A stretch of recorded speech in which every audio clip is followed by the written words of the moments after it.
eh. Hindi naman siya tatagal dito eh.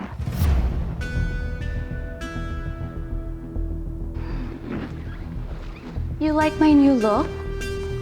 Gawa to ng bruha mong half-sister. Alam mo, swerte ka rin, ano? Yung iba, kumakayod buong buhay nila para makamit ang ganito kaginhawang buhay. Jewel, anak. Pero ikaw, para kang nanalo ng loto. Sa isang iklap, boom! Instant yaman. Tingin mo ba habol ko ang kayamanan niyo? Kasalanan ko bang anak din ako ng tatay mo? Okay. Ano naman ang kasalanan ko na nagkaroon ako ng kapatid na hilaw na half-sister din ni Amira, ang #1 kontrabida ng pamilyang Tera.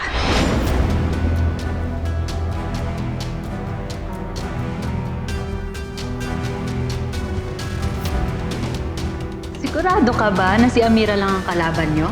Sure ka? Gusto mo bang magbilangan tayo? Ingat ka kasi baka mamuti ang mga mata mo sa kalilista natin. Kung ano man yung kasalanan na alam mo sa akin, wala yan sa problema ko sa'yo. Ilusyonada! Oportunista! Sige! Subukan mo. Papupugutan kita. Hindi na kayo nahiya sa akin.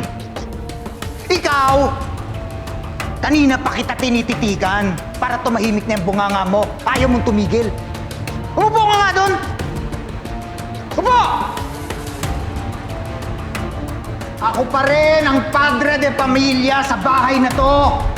Desisyon ko na patirahin si Rose dito. Ngayon kung may problema kayo, ako ang harapin nyo.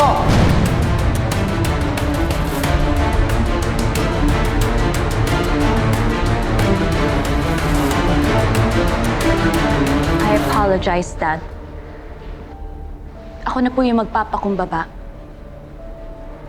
Pero sana, kung pwede lang, patunayan niya na deserving siya maging parte ng pamilyang to. Bawal yung mga feeling prinsesa dito.